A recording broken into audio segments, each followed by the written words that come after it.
This video is entitled Miracle on Palmyras Main Street by Gordon L. Waite. It is an old-time printer's perspective on printing the original copies of the Book of Mormon. Mr. Waite writes in his foreword, "In considering writing another publication about the bringing forth and printing of the Book of Mormon, I've often said to myself, you've got to be kidding. There are already too many and my efforts would only be redundant." Yet, as I've taught classes on this subject as part of an assigned curriculum, I've found numerous contradictions between the actualities of what took place and the suppositions made by some LDS writers. These contradictions have been responsible in causing students some concern, confusion, and considerable misunderstandings. Also, at the conclusion of class, students often requested a copy of my notes. When I replied I had no written notes, that the things I shared were mostly from memory, they responded with, "Others need to hear what you've shared with us," or "You need to write down your thoughts and preserve the stories of those incredible and miraculous events that preceded the coming forth of the Book of Mormon." The persuasion and requests of those students had led me to believe that perhaps another writing is in order. To that end, I'll give it my best effort and hope that the result will be beneficial to them as well as any new readers. I do not profess any great or yet undiscovered new knowledge about the subject or any expertise on the matter, but rather wish only to add another perspective based upon my years of personal study and experience. In approaching this effort, I'm the first to recognize my inadequacies and shortcomings, namely my writing ability and literary skills. My limitations in this area seem to come up sharply as I compare my writings to some of the doctoral theses, research papers, and publications that I've read on the subject. Nonetheless, I will attempt to do my best and hope the reader will accept me along with my many shortcomings. It must have been exciting to have been part of the early history of the Church, to have witnessed firsthand the almost daily occurrences of miraculous events that took place in bringing forth the Book of Mormon and the accompanying restoration of the Gospel. One such event took place in the spring of 1829 when Joseph Smith and Oliver Cowdery received first the Aaronic and then the Melchizedek priesthoods from heavenly messengers. They were shown in Revelation the precise day upon which, according to God's will and commandment, we should proceed to organize His church once again here upon the earth, that date being April the 6th, 1830. Remembering that this revelation and instruction were given in the latter part of May 1829, it left little time, approximately 10 months, to complete the tasks preparatory to organizing the church, the least of which was to bring forth the Book of Mormon. In accomplishing those tasks, other significant dates and events took place. They span the summer of 1829 and conclude in the spring of 1830. June 11, 1829, a copyright for the Book of Mormon was obtained. July the 1st, 1829, the prophet Joseph completed the translation of the Book of Mormon approximately 23 months after he had received the sacred plates from Moroni. July the 10th, 1829, Oliver Cowdery began preparing a printer's manuscript from the original translated copy of the Book of Mormon.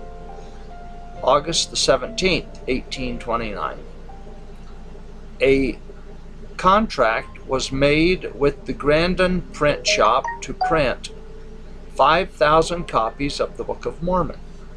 August the 24th, 1829, the first 24 pages of the manuscript were delivered to the printer by Hiram Smith, and typesetting was begun. March 27, 1830, The first copies of the Book of Mormon were completed and ready for distribution. April the 6th, 1830, the Church of Jesus Christ of Latter-day Saints was organized. The Day of Church Organization. The day of organization was, in fact, the day of graduation for the prophet Joseph Smith from 10 years of unparalleled schooling. It began in a grove of trees in the spring of 1820 when, as a boy at 14 years of age, he experienced an incredible vision in which both the Father and the Son appeared to him. He subsequently was taught by Moroni with both warnings and teachings received on numerous occasions. He experienced increased knowledge as he translated, by the gift and power of God, the ancient sacred records from the gold plates. There was also the experience of receiving priesthood authority by ancient prophets, John the Baptist in the case of the Aaronic priesthood, and Peter, James, and John with the bestowal of the Melchizedek priesthood. There were also a number of revelations received, and communications after centuries of silence was opened again between man and the heavens. Significant was that all these miraculous events were necessary and had to take place before the church could ever be organized. A miraculous work and a wonder. It's interesting to note that the first copies of the Book of Mormon were completed just 11 days prior to April the 6th, 1830, the day specified by the Lord for the organization of His church.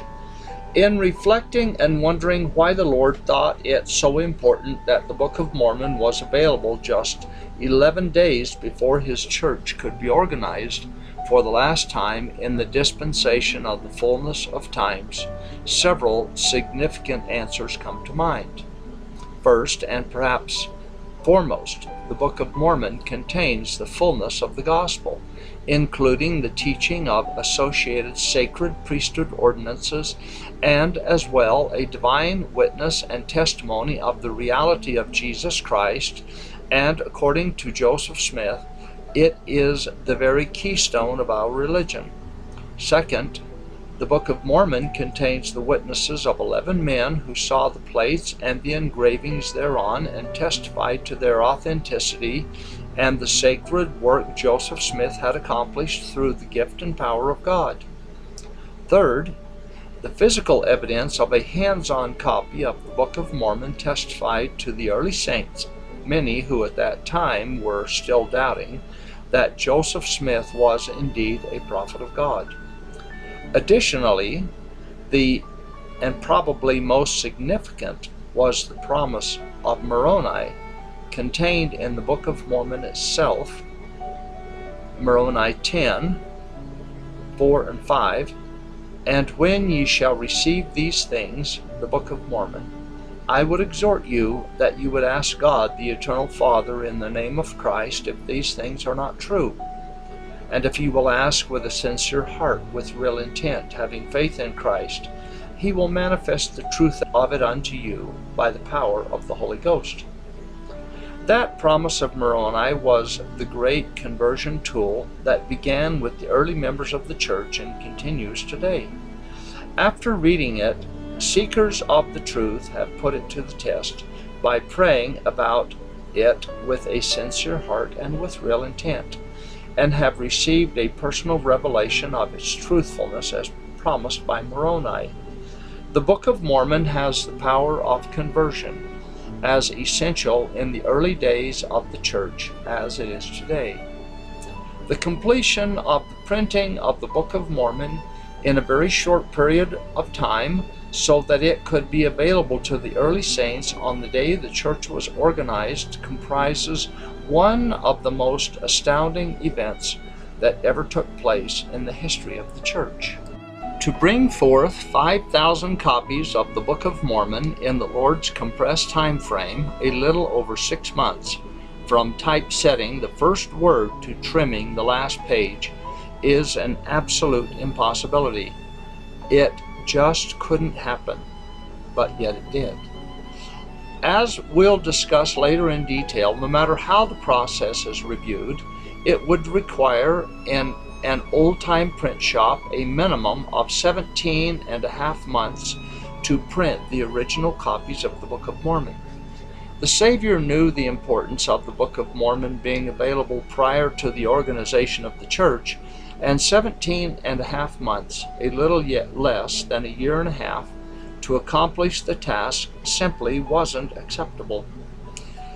Therefore, in the Lord's time frame, a marvelous work, a miracle, took place in Palmyra, New York in the year 1829. The printing of the Book of Mormon is similar to the miracle of the loaves and fishes recorded in Matthew chapter 15, when the Savior took 7 loaves and a few fishes and blessed them and proceeded to feed a multitude of over 5,000 people. Just as feeding 5,000 people with 7 loaves and a few fishes was impossible, so was it impossible to print the Book of Mormon in a little over 6 months. It can only be explained as nothing less than a modern-day loaves and fishes miracle. Personal reflections.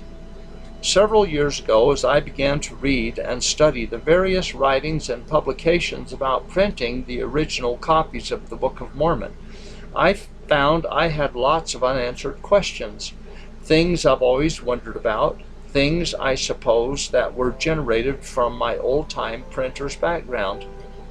I knew eventually some writer would discuss those things, but the more I read, the more disappointed I became.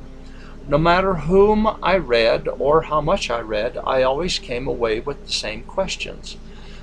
Some writers did make an attempt to discuss some of the printing activities, but their lack of experience and knowledge of the trade soon became apparent. Because of this, as they attempted to cover the material, made many inaccurate suppositions. None, as far as I knew, ever discussed, even briefly, the Lord's time frame. I finally concluded that the writers were only copying from each other, and none had ever had any practical experience or ever worked even briefly in an old-time printing shop. I've also found it interesting that they, being scholars and writers, would in great detail fill up many pages with grammatical details, spelling, punctuation, hyphenating of words, and the penmanship issues they observed in Oliver Cowdery's printer's manuscript. They hardly ever, even briefly, wrote about the details of how the Book of Mormon was actually printed. They only acknowledged that it was. Erroneous suppositions. One writer, when asked why the destruction of printers' furniture was prominent in destroying a print shop, answered that it meant the destruction of chairs, tables, type cases, etc. If he had any printing knowledge, he would have responded that the printer's furniture are the little blocks of wood used for spacing material. The larger pieces of furniture were used to secure the type in place within the press chase. Another writer discusses coins, which were used to spread the furniture against the chase. Coins were not yet invented and did not appear in print shops until the 1900s. Instead of coins, small wedges of wood were hammered or tapped into place against the furniture to help secure the type in the press chase. Another error often quoted is that the book was printed in 32-page signatures, 16 pages per side, as we'll discuss later. The Grandin print shop didn't have enough type to set 32 pages at one time. It was difficult for them to find enough type to set just the 16-page signatures, and without amplifying the list, it goes on and on. Some of the suppositions are so ridiculous, they're almost humorous. Personal background. To offer some credibility to my writing, it would be appropriate at this point to tell you something of my background. I was born in March 1932, the second of 4 boys born to my parents Sheldon and Florence Brailsford Waite in Salt Lake City, Utah. My father was a printer, a pressman for most of his life, running platen and rotary cylinder printing presses.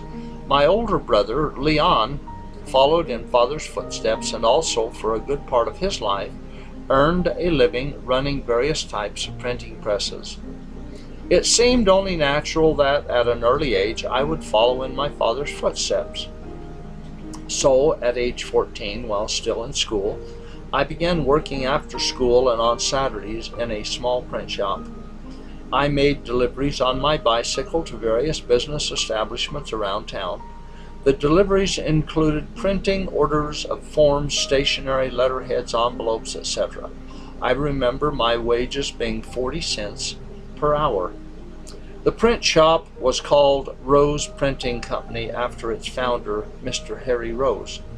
It was located in the basement of the old Walker Bank building on 2nd South and Main Street in Salt Lake City, Utah. It was here that I first became intrigued with another facet of the printing trade called typesetting, or being a compositor. I thought it incredibly interesting how all the various typefaces would form to make a final display and how everything would all fit and come together. I was also intrigued with how quickly and accurately a compositor could read the type, which was set upside down and backwards. It was not an easy thing to do, but an absolute necessity because a compositor was required to proofread the type as he said it. After many years of working as a typesetter, I found I could repeat that feat, and today, in my 71st year, I find I can still read printed material upside down and backwards about as fast as most people can read a printed page. My grandchildren to this day delight in watching me read a book upside down and backwards. It's also this 71st year of my life which I suppose drives me as much as anything to write this publication. In all likelihood, I'm one of the few living typesetters left. I've reasoned that this is because in my most productive years and in my heyday as a typesetter, I was quite young and all the typesetters I knew or worked with were my senior by 10 to 20 years. After graduating from high school, I wanted to become a compositor. Since Rose Printing already had one, I left and went to work at Stanway Printing Company on Richard Street in Salt Lake as an apprentice typesetter, or printer's devil, as they were nicknamed in those days. I was trained and supervised in all aspects of typesetting and other printing processes by Mr. Howard Southwick. I remained at Stanway for 2 years serving an apprenticeship. I then worked another 2 years as a typesetter, a compositor, at Quality Press on Exchange Place in Salt Lake. From there I worked at the Deseret News newspaper until I went into the military service a year later. Altogether, I had served a 4-year apprenticeship to become a journeyman typesetter and 1 year beyond. In that time, I also spent considerable time working on and around letterpress printing presses. It was while working at the Deseret News that I began to note as other compositors would set type under the gun to meet critical press deadlines and on late-breaking stories, I found I could set type fast, if not faster, than most of them. In fact, when we had organized speed contests for donuts, I found I had more than my share of donuts. After returning from military service, I continued working in the printing business, managing many shops, and ultimately, for several years, owning and operating a large commercial printing company in Salt Lake City. Miraculous events. Many miraculous events are associated with the coming forth of the Book of Mormon. These are perhaps best acknowledged in the comment from the Comprehensive History of the Church, page 125, titled Superhuman Events in Connection with Bringing Forth the Book of Mormon. It states, With the coming forth of the Book of Mormon, there were many associated superhuman events. The book's very existence was a superhuman event. Consider that it had been written on gold plates, placed in a stone box, and subsequently buried in the earth for over 1,500 years. Then it was brought out of the hill Cumorah, conveniently located near Joseph Smith's home, under the direction of an ancient American prophet named Moroni, who had buried it originally, and who, having been dead for centuries, appeared as a resurrected person and began to associate on a frequent basis with a living mortal young man named Joseph Smith. His primary divine calling and assignment was to direct and bring forth the sacred writings from those gold plates and have them printed for all the inhabitants on the earth. This was to be accomplished in preparation for the restoration of the gospel and the organization of the church in the fullness of time. Miraculous indeed.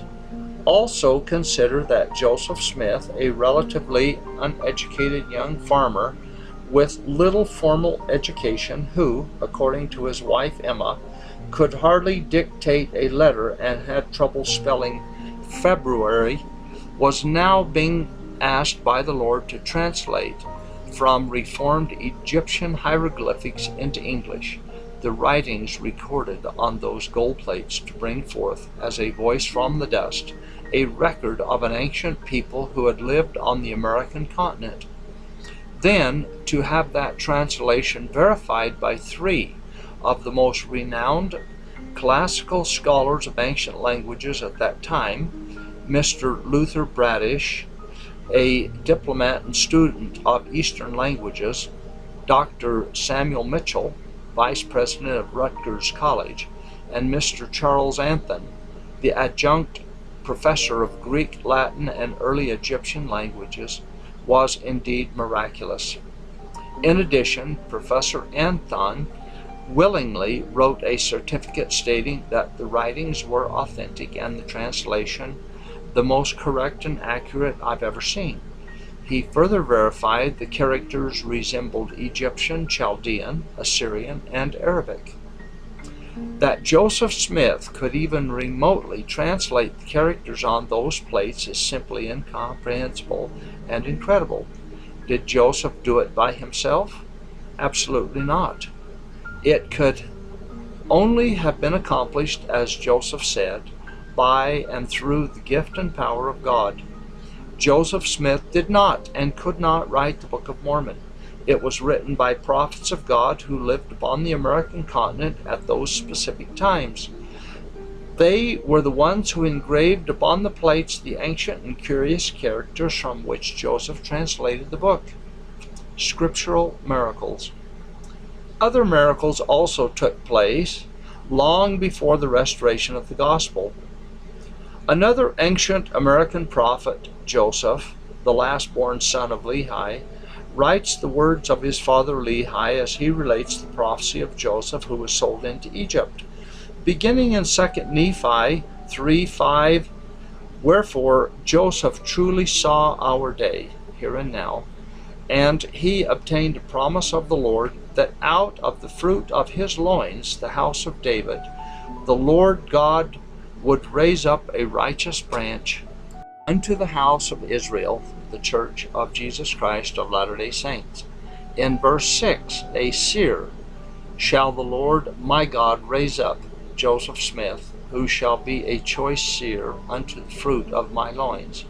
In verse 7, and unto him, Joseph Smith, will I give commandment that he shall do a work for the fruit of thy loins, the house of Israel, his brethren, which shall be of great worth unto them.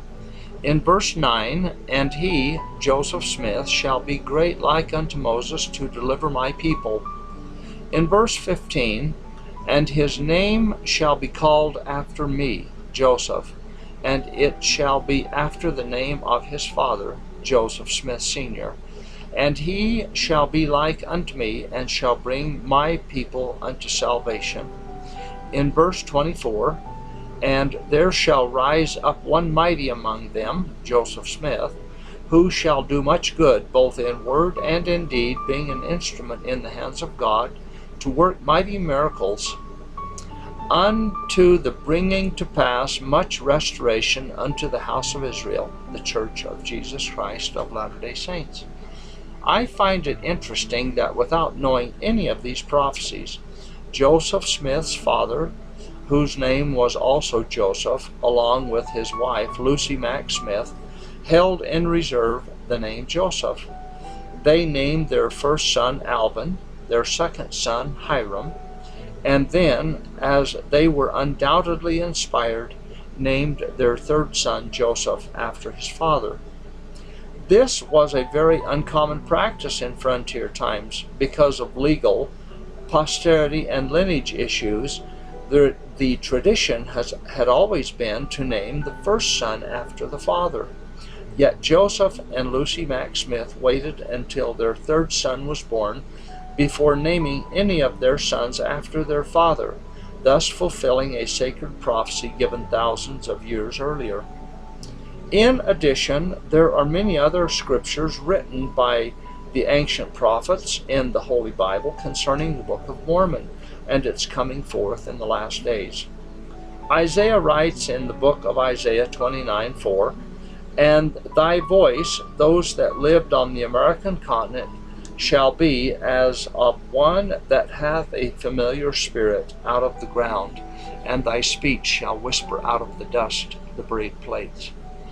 In verse 11, "And the vision of all is to become unto you as the words of a book that is sealed," gold plates, "which men deliver to one that is learned, saying, Read this, I pray thee. And he saith, I cannot, for it is sealed." Martin Harris verified this ancient prophecy with Professor Anton. In verse 18, "And in that day shall the deaf," people living on the earth, "hear the words of the Book of Mormon, and the eyes of the blind shall see out of obscurity and out of darkness." These holy scriptures and many others, written centuries before, testify of the coming forth of the Book of Mormon and the restoration of the gospel in our day.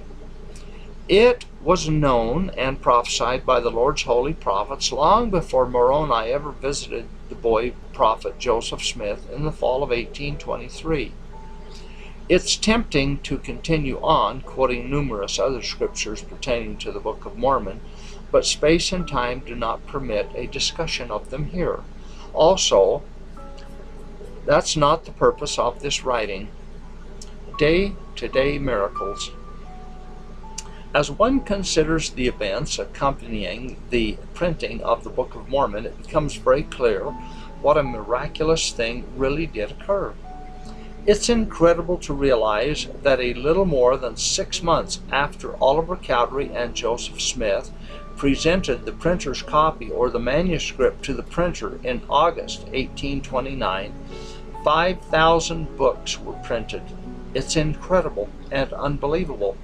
There isn't any logical explanation that can be given, yet the first copies were available on March the 26th, 1830, a little more than 6 months after the work began. It's my conviction, although nothing is written, that Moroni and others from beyond the veil, having been given a spiritual mandate, actually assisted and helped the workers in that little print shop. Their divine intervention was the only way, the only explanation, and the only reason that it could have happened. Finding a printer. Mr. Egbert B. Grandin of Palmyra, publisher of the Wayne Sentinel, was originally asked to print the book. He refused, stating his print shop was inadequate, with little experienced help, and he felt it was a work with which he didn't particularly want to be involved. Also, Grandin had as his main source of income and interest a weekly newspaper and bookstore. The print shop was only a secondary source of business. He also had limited equipment and very little type. He further expressed concerns that he would not be able to obtain enough paper of the right kind to print the 5,000 copies of the book. After Grandin's refusal, the brethren contacted a print shop of substance located in Rochester, New York. Joseph Smith called on Thurlow Weed, owner of the Rochester Telegraph, who, being suspicious of the whole thing, refused to print Joe Smith's Gold Bible. He subsequently recommended another print shop owned by Elihu Marshall, also in Rochester. Marshall agreed to print the book, but at an exorbitant price. He stated, for all the trouble he probably would generate by printing Joe Smith's Gold Bible, he needed extra incentive money. The prophet's options were limited. He could perhaps send it away to another book printer elsewhere in America, but that would cause him to lose the supervision and security he had been commanded to control. I'm sure, though nothing is documented, that Moroni once again became involved in the process. The Book of Mormon had come too far to be held up because of a printing issue. I believe the prophet was instructed to once again approach Mr. Grandin to see if he would reconsider. This time Mr. Grandin responded that after thinking it over, Moroni's influence, he would gladly print the book. The terms: 5,000 copies of the nearly 600 pages bound in a leather cover for the total price of $3,000. On August the 25th, 1829, conditions and terms were agreed upon, with Martin Harris promising to sell whatever portion of his farm necessary to provide collateral for payment. The Harrises. Martin Harris's wife, Lucy, upon finding out that Joseph Smith had, as she said, finally conned Martin out of the last of his money, became furious with Joseph. Not only did her wrath come down on Joseph and his foolish associates, but also upon Martin, whom she described as her simple-minded and foolish husband. Egbert Grandin, a neighbor of the Harrises, also agreed with Lucy and tried to convince Martin not to go along with any of this. Egbert Grandin, like Lucy Harris, hadn't believed any of the things Joseph had shared with him about how the Book of Mormon came about. Martin could not be swayed and was determined. This was the will of the Lord. He was steadfast and firm, undoubtedly from his experience of being permitted to be one of the special 3 witnesses of the Book of Mormon. His testimony was unshakable. He knew he had actually seen the plates and heard an angel declare the truthfulness of the work and the authenticity of the translation. In addition, he had been commanded by that same angel to bear record of what he had seen and heard. The contract was signed and notarized by all parties. No monies were exchanged. Only a promissory note signed by both Joseph Smith and Martin Harris agreeing to pay the full amount upon completion of the book. Martin's wife felt this was the last straw and refused to be a party to any of it, nor would she listen to any of Martin's explanation. An agreement of separation or divorce between Lucy and Martin was subsequently arranged.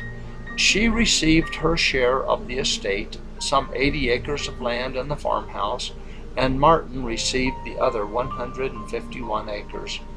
The brethren had some concern about Martin's ability to perform on the sale of his property during the winter months while the book was being printed. In particular, they doubted that Martin could actually sell just a portion of his farm in time to have the funds available to pay for the printing. It was reasoned that the few agricultural property buyers available at that time would not want to buy a divided farm.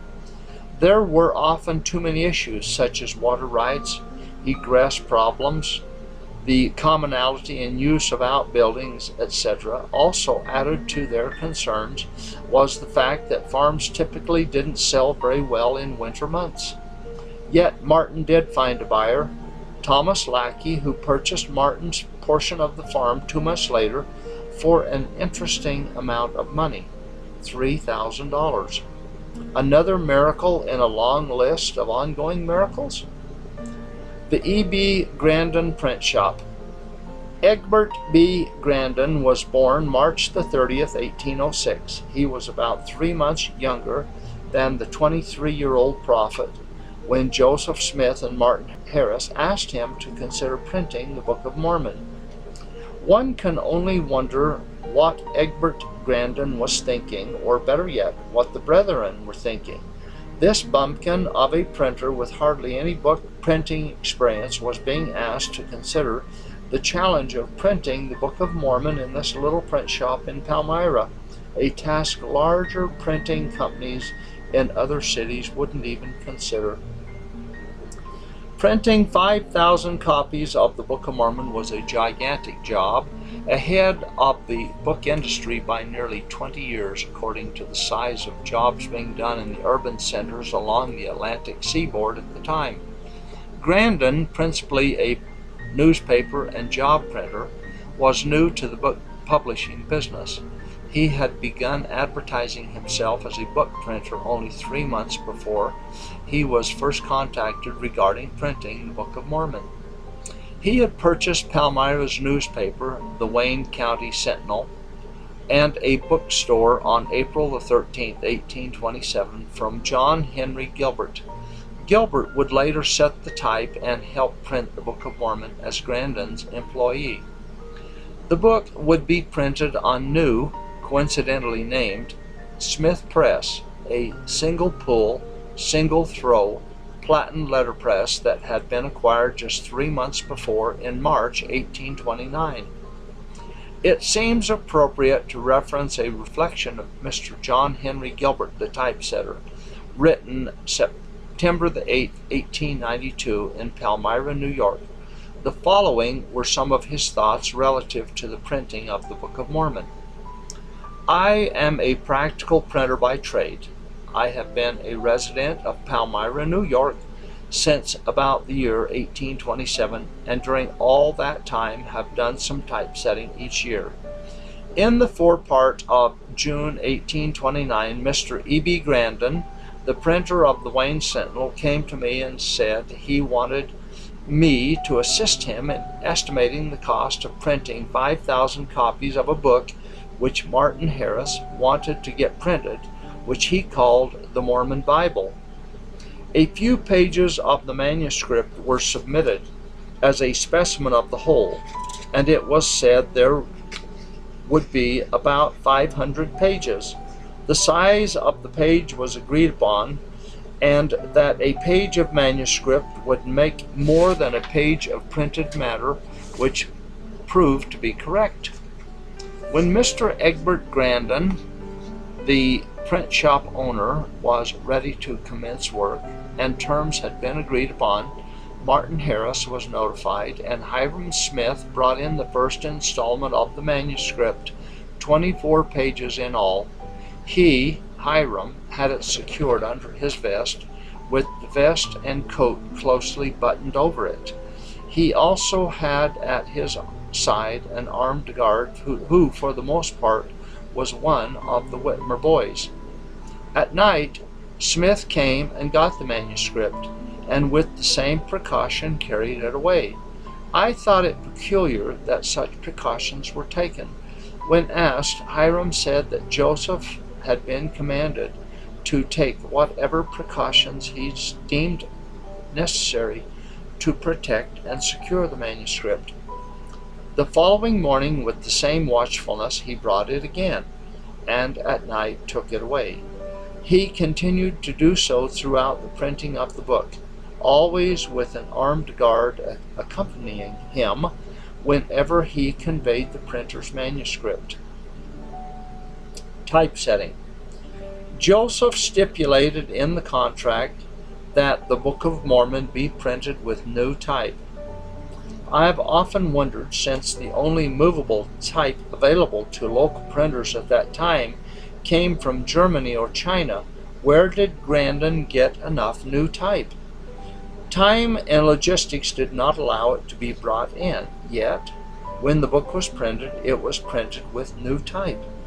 Furthermore, not only was it printed with new type, but also they had enough of this new type to set a full 16-page signature as required for a single press run. It's recorded that Joseph gave Mr. Grandin a font of new type, leading some writers to conclude that a font of type was sufficient to set the book. This isn't true. While a font of lead type might have enough letters to set perhaps a paragraph, there were certainly not enough type to set a 16-page signature. I've estimated that 6 to 8 fonts of type were needed per page, or approximately 96 to 128 fonts of type for the 16 pages. That much type would weigh approximately 760 pounds. I doubt Joseph had that much type to give to Mr. Grandin. Consider that 760 pounds of type was only enough to set 16 pages. To have enough type to set 32-page signatures, or the entire book, as some writers have suggested, would require an astronomical amount of type. In addition, a font of type has no spacing material, and the Grandin print shop would have had to provide enough spacing material and wooden furniture to support the 16 pages of type. Where did they get that much type? One writer suggested they sent to Albany, New York, for the type. However, research proves that in 1830 there was not a printer's supply house in Albany, much less one that sold movable type to printers. Where did the new type come from? How did they get it? And how did they get enough of it? Another miracle. Actual typesetting. When Gilbert began setting type, he used for a text the handwritten printer's manuscript prepared by Oliver Cowdery.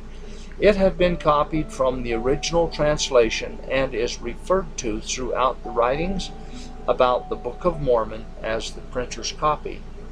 To typeset a page required that each letter be manually picked up and set on its feet, image facing upwards, in a row, letter after letter, until the line has been set at a predetermined length. In this case, 25 picas, or approximately 4 1/4 inches. Since the words do not always justify or become snug at the end of a line, spacing small copper and brass pieces, the same width as the type, is added to the spaces between the words or between each of the letters until the line is snug. It often takes more time to justify a line of type than it does to set it. Once a line has been set and justified, a slug, or a piece of durable cardboard less in height than the type, is placed against the row of type, thus providing a new seat for the next row or line of type. This process continues in a handheld composing stick or job stick until it's full, and then the type is transferred to the galley, the tray, where each page is assembled and made up. A risk every typesetter fears is that during the transfer of the type, one of the lines isn't tight or justified, and the type squeezes out and falls apart. When this happens, the type is said to have been pied and has to be redistributed back into the job case and reset. Typesetting estimate. In trying to estimate the time it took to typeset the Book of Mormon, I've used my experience from years ago as a base. After considering as many factors as I can, it's my opinion that it would take approximately 2 hours per page to set, justify, proof, and make press ready the type in the press chase. Since there were a total of 570 printed pages in the book, each requiring 2 hours per page, it would take a total of 1,140 hours to typeset the entire book. I'm not altogether sure John Gilbert, or anyone else for that matter, could handset the type quite that fast, but assuming he did, Those 1,140 hours, working 60 hours per week, would equate to 19 weeks or 4.5 months to set the type. Operations. Once a 16-page signature was typeset, proofread, corrected, and made press ready, according to John Gilbert, he would stop setting type and would then assist the pressman in printing the book. There wasn't sufficient type to continue setting the book, and also the press work required 2 workers. Once the press work was completed on a 16-page signature, the type and spacing material were cleaned and redistributed back into the type case for use in the next 16 pages. To redistribute the type, furniture, and spacing material, I estimate it probably took 1 hour per page or 570 hours. This equates to an additional 9.5 weeks or 2.5 months to redistribute the type. With 4.5 months to set the type and 2.5 months to distribute the type, it would require at a minimum a total of 7 months to do just the typesetting. In my opinion, 7 months for typesetting is a conservative estimate. I'm not all that sure they could actually do it in that length of time. Remembering it was winter with short daylight hours, wood-burning stoves, oil lanterns, and setting type from hastily handwritten copy. Also, one has to consider that the printer's manuscript contained many unfamiliar words and phrases with strangely spelled names and places, all of which had to be proofread and punctuated as the type was being set, upside down and backwards. This undoubtedly slowed the typesetting effort and probably extended the time even further than my original estimate. Typesetting, however, was only one part of the work required to print a book. Yet the entire Book of Mormon was completed in less time than I've been able to estimate it took just to do the typesetting. To explain this, some writers have suggested the typesetter had extra help. However, John Gilbert himself states emphatically that he set, for the most part, the entire book by himself. Did he have help? I believe he did. He had to. But it was not the type of help one would receive from this side of the veil. Divine intervention, another miracle, absolutely. Press work. In planning the press work, it was determined to print the Book of Mormon in 16-page signatures, 8 pages on each side of a sheet of paper, and since the new press Mr. Grandin had recently purchased could accommodate 2 forms of 8 pages each, plans were made to print both the front and back on the same side of the sheet of paper. This allowed pages 1, 4, 5, 8, 9, 12, 13, and 16, or the fronts, to be printed along with pages 2, 3, 6, 7, 10, 11, 14, and 15, the backside, at the same time. The new press's capability of printing 2 forms at the same time provided a reduction in the number of impressions from the normal 10,000 to 5,000, or 2,500 for the first fronts and backs, and 2,500 for the second fronts and backs, or 5,000 total impressions. This expedited the press work because rather than printing just 8 pages singularly, they were able to print 16 pages on each side of the paper. After the front pages and the back pages were printed on the same side of the paper, and while keeping the type in the press, the printer paper was turned over and the back page was printed on the previously printed front page and the front page printed on the previously printed back page. Press work at best was a slow, difficult, and laborious task, and so any reduction in the actual number of impressions, in this case a reduction of half, had to be considered a great blessing. It's this printed sheet containing 2 16-page signatures that I believe has probably confused most writers who claim the book was printed in 32-page signatures. When folded, a signature, having been properly formatted earlier, allows each page to be numbered sequentially. This process is then repeated for each 16-page signature throughout the book. This process is still being done in today's printing industry and is known as a work and turn form, actual printing. Once the 16 pages were typeset and made press ready, the type in the press chase was inked by rocking a daubed ink ball made of leather and filled with sand over the surface of the type, taking care that each page was sufficiently inked but not over-inked. Then a sheet of paper was gently placed over the type, and the bed of the press was mechanically cranked horizontally under the platen. The lever or arm was pulled, and the heavy platen was lowered onto the paper, bringing the paper into contact with the type and making the impression. The lever was then released, and the bed cranked back out from under the platen. One of the men would then remove the sheet of paper from the type and hang it over a line as if it were drying laundry.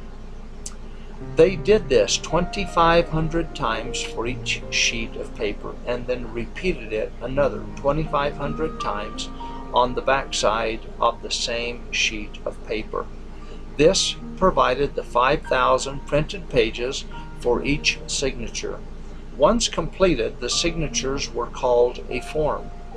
To complete the book, it required 37 forms, front and back, 16 pages each, 592 pages in all, including 22 blank pages, which were not printed.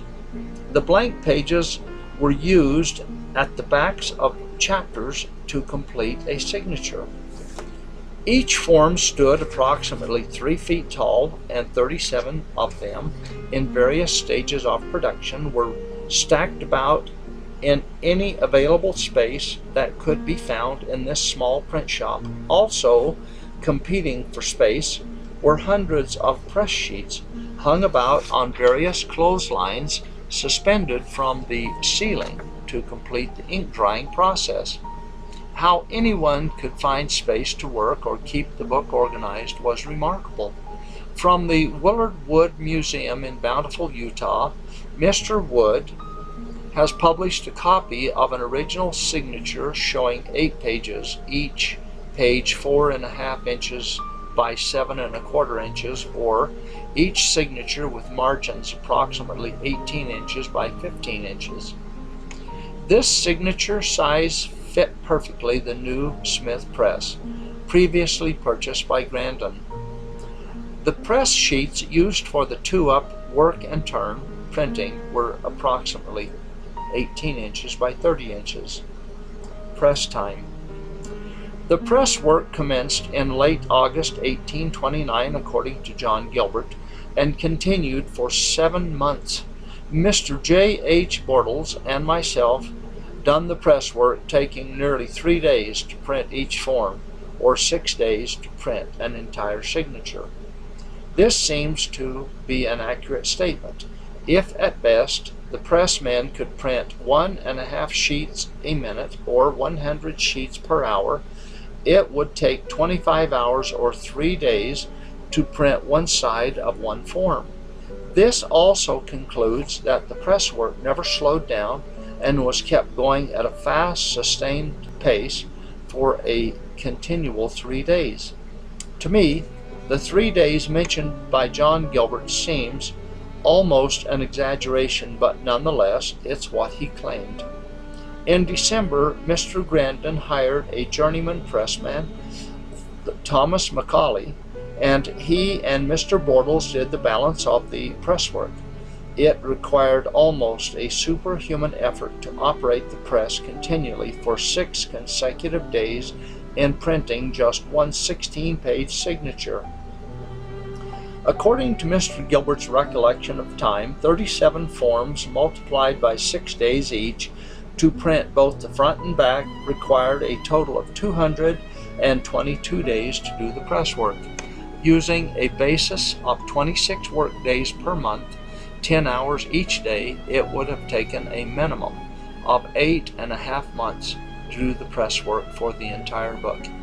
To substantiate the press time further, a church writer states, one study estimates it took 11 hours a day, 6 days a week, excluding Sundays and holidays, for 9 months to print the almost 600 pages of the Book of Mormon. It must be remembered that while press work was going on, no typesetting could be done. The type was being used, nor while the book was being typeset could any press work be done. The sequence was 1. Typeset the 16-page signature. 2. Make the type press ready. 3. Ink the type. 4. Print the sheets of paper. 5. Redistribute the type. And 6. Start the process over again on the next 16 pages. Time consideration. With 4.5 months required to do the typesetting, 2.5 months to redistribute the type, and 8.5 months to do the press work, it took a minimum of 15.5 months to do just the typesetting and press work. Time compression. Try as I might, I simply cannot crunch the time any further. I believe I have been very generous in giving every process the benefit of doubt, but there was only so much type, only one press, and only a few experienced workers. Simply stated, to get that much work done, no matter how one tries to stack it, it still required 15.5 months to do the job. It must also be remembered that the Grandin print shop still had a newspaper to publish each week during the time the Book of Mormon was being printed. This took additional critical time away from printing the Book of Mormon. Yet, the original copies of the Book of Mormon were finished in a little more than 6 months. And we haven't even discussed the time for bindery work and completing the book. Bindery. Bindery work in the 1830s represented a tedious and laborious effort as well. All work was done by hand. Very few tools or aids were available, and most of any they had were handmade and crude. The folding of the signatures began on the second floor of the Grandin building as soon as they came off the press and the ink dried. This was done by workers who laboriously hand-folded each sheet of paper.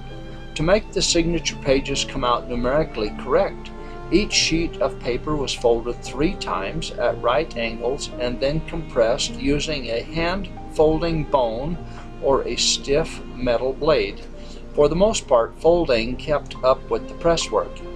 Collating and combining the signatures was difficult and failed to keep up because no matter how tight the hand folding had been, there was always a great deal of air trapped in the signatures. This allowed the signatures to move about freely as they were being assembled. Finally, they devised a locking clamp that forced out the unwanted air and held the signatures together. It was homemade and called the Grandin clamp. Some are still used in small print shops today. Once assembled, the complete 37 signatures or forms were then hand sewn together using a long, sharp needle and a bookbinder thread, which was drawn several times through the spine or the backbone of the folding signatures. The physical effort required to do this through all that paper is mind-boggling. After being sewn, the books were removed from the locking clamp and trimmed to size in a hand-operated guillotine paper cutter. This was also very slow, laborious, and time-consuming. Each individual book had to have 3 sides trimmed, which involved turning down a paper clamp on the cutter to hold the book in place, and then pulling down a long arm which caused the blade to cut through the paper. This process was repeated 3 times on each individual book. When finally trimmed and all the unwanted folded edges and external paper removed, the individual pages became a book. The covers were paired by wrapping light cardboard with leather. To this, the fly leaves, or the unprinted sheets of paper provided in the front and back of the book, along with the sewn spine, were glued into the previously prepared covers. This entire bindery process was slow and time-consuming. However, since much of it was done during the time of the press runs, they still had to wait, though, until the last press run was completed before they could finish any books. I've estimated that it probably took an additional 2 months to complete the first copies of the book. Time summary. After assessing each task and assuming all went well with no sick employees, no mechanical breakdowns, no legal problems, no mob harassments, no waiting for supplies, etc., it's clear that the Book of Mormon should have taken at a minimum 17 and a half months to complete. Yet, on March the 19th, 1830, a little over 6 months after the work began, the Wayne Sentinel carried the following announcement: "We are requested to announce that the Book of Mormon will be ready for sale on March the 26th, 1830. Why the rush? Whenever I ask this question, I'm reminded that the Savior planned that His church, the Church of Jesus Christ of Latter-day Saints, would be established again upon the earth April the 6th, 1830, an interesting date since it commemorated His birth nearly 2,000 years earlier. Without the Book of Mormon and the marvelous restored priesthood ordinances that accompanied it, the restoration of the gospel could never have happened. None of the sacred ordinances would have been bestowed upon the prophet and others without the inquiries generated by the words written in the Book of Mormon. It was also very important that early members of the church received a copy of the fullness of the gospel contained in the Book of Mormon, as well as the powerful testimonies of the 3 and 8 witnesses. It was incumbent that they possessed a physical evidence of the sacred record and the truthfulness of the restoration of the gospel. It was also imperative that the Book of Mormon was available to serve as a witness that Joseph Smith was a prophet of God called to usher in the great restoration of the gospel in this dispensation. Also, the prophet could not teach the sacred principles of the gospel from the golden plates or the translation manuscript.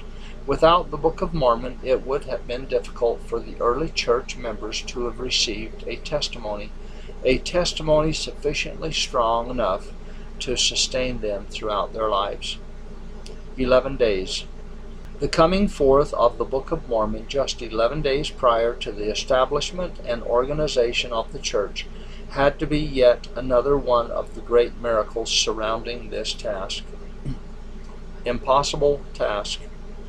I've concluded that without divine intervention, the original copies of the Book of Mormon could not ever have come about in 6 months, 17 months, or whenever, during those difficult early days of the church. To imagine otherwise, under whatever circumstances one might rationalize, just isn't realistic. Some interesting side notes. The paper used in printing the original copies had always intrigued me. Joseph requested that it be white and of a smooth texture, of such quality that one could not read through it and see the other side of the printed page. Mr. Grandin agreed to that request, which surprised me because books printed in that time were typically printed on kraft or light brown paper.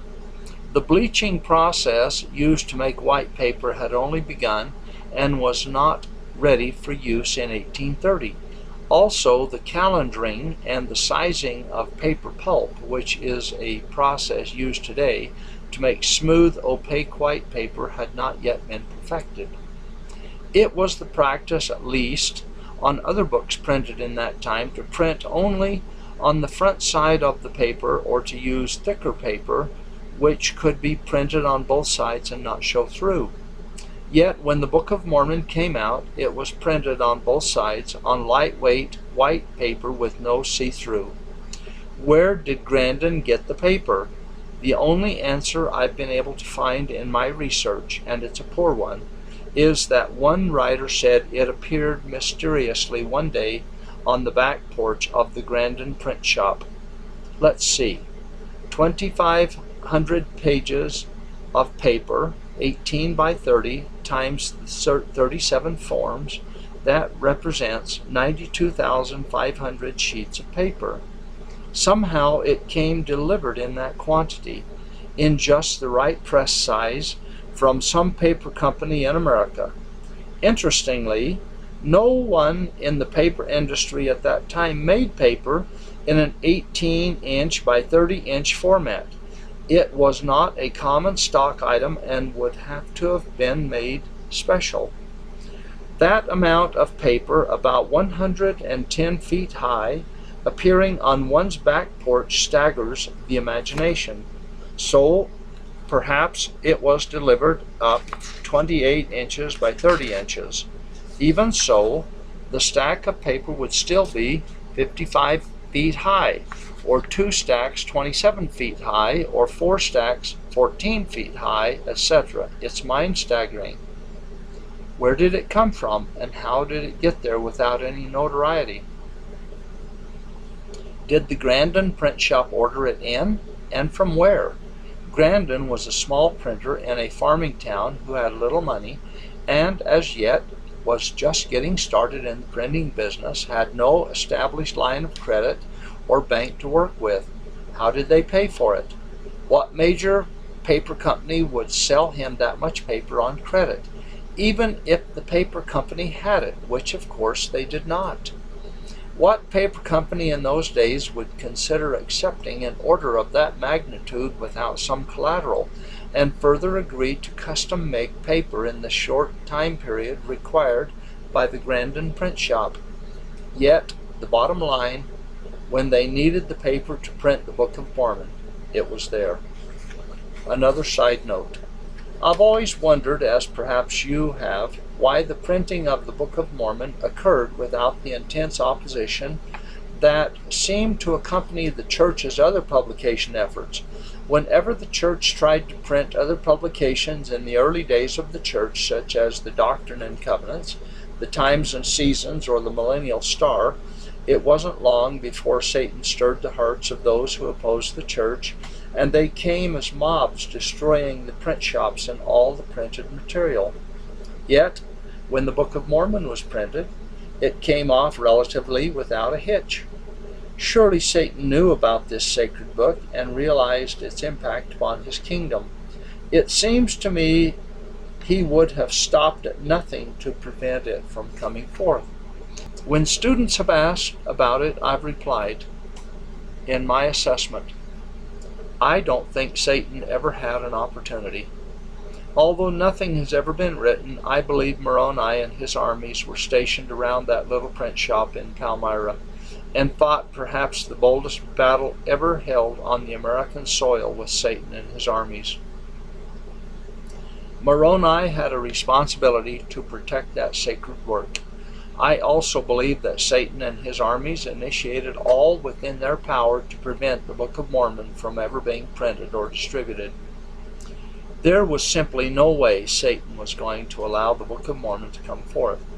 Moroni obviously prevailed, and the book containing the fullness of the gospel did come forth miraculously from that little print shop in upstate New York in March of 1830.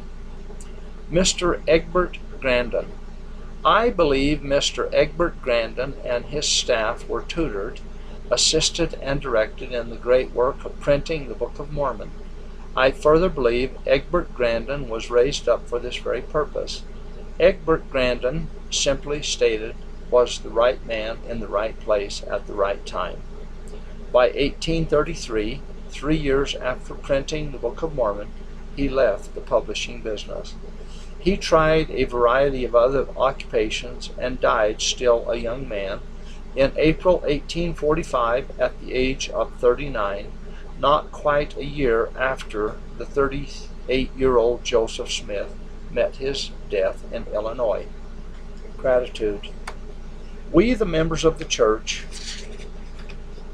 wherever we might be, owe a great debt of gratitude to those early printers who worked so hard under difficult and stressful conditions to print the original copies of the Book of Mormon.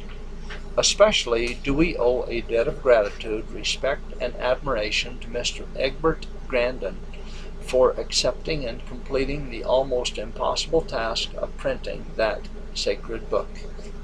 Standard of Truth. With the coming forth of the Book of Mormon and the restoration of the gospel, the prophet Joseph Smith declared, "The standard of truth has been erected. No unhallowed hand can stop the work from progressing.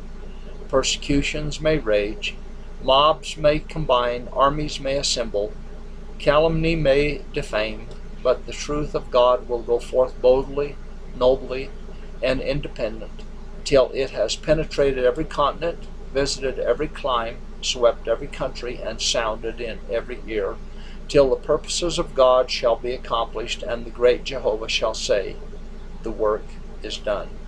Signed respectfully, Joseph Smith. A divine miracle. In writing this publication, it has been my desire that the reader may come to know, as I do, what an absolutely incredible, unbelievable, and impossible event took place in that little print shop in Palmyras, New York, in the year 1830. I know that it was only with divine intervention that the Book of Mormon came forth. It was indeed nothing short of a wonderful miracle, a modern-day loaves and fishes, just as absolute and real as it was when the Savior performed that miracle in the early days of his ministry.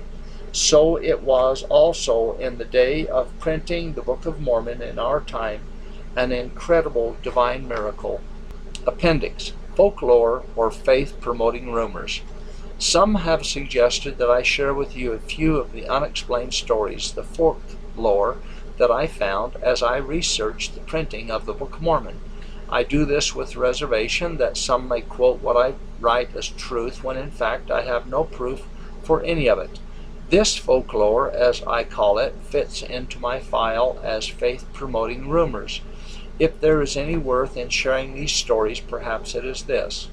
One may be caused to reflect, perhaps this might be so, or one may desire to search further, as a result have their testimony strengthened as they realize the great miraculous events that took place in Palmyra. One story shared by some explains the mystery of the paper this way.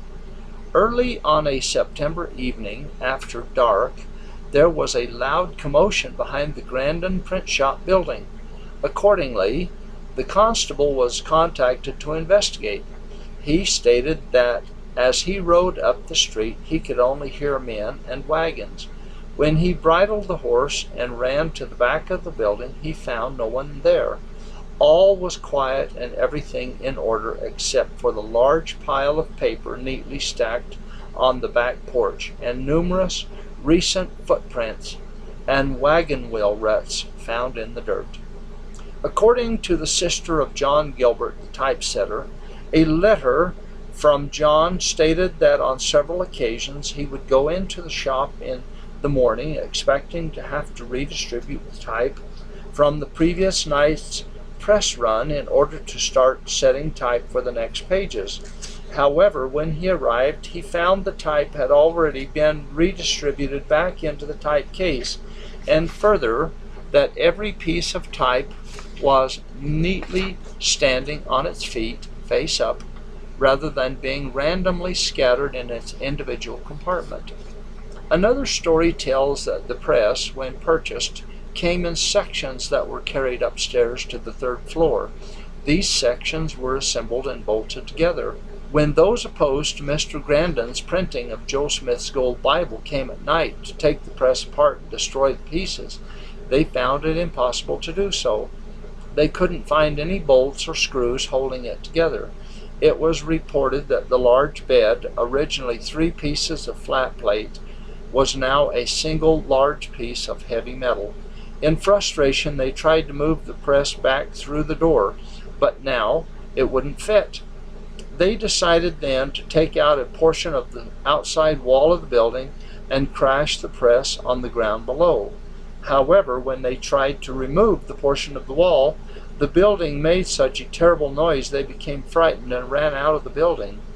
It was reported by some of the group that the press was held together by angel glue. There are many other stories too numerous to tell in this publication of those who couldn't accept or understand the Lord's hand in printing the Book of Mormon and have tried to explain away a modern-day loaves and fishes miracle. To all of them we invite a sincere investigation of the events that took place. If they will do so without prejudice, they will come to know, as we do, that the printing of the Book of Mormon came about, and only came about, with divine intervention and the steadying hand and the blessings from the Lord through the ancient living prophet Moroni and his modern-day contemporary, the prophet Joseph Smith. As a footnote, Gordon Lee Waite was born March the 16th, 1932, to Sheldon James Waite and Florence Brailsford.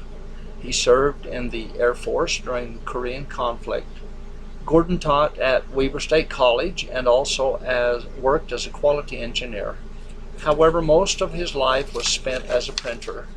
Gordon taught at Weber State College and also worked as a quality engineer. Most of his life was spent as a printer. He worked at Rose Printing and later went to Deseret News, where he learned to be a typesetter. He used this knowledge and experience in teaching at Salt Lake Trade Tech and later opened his own printing company. Gordon Lee Waite died November the 25th, 2004, after a long battle with cancer.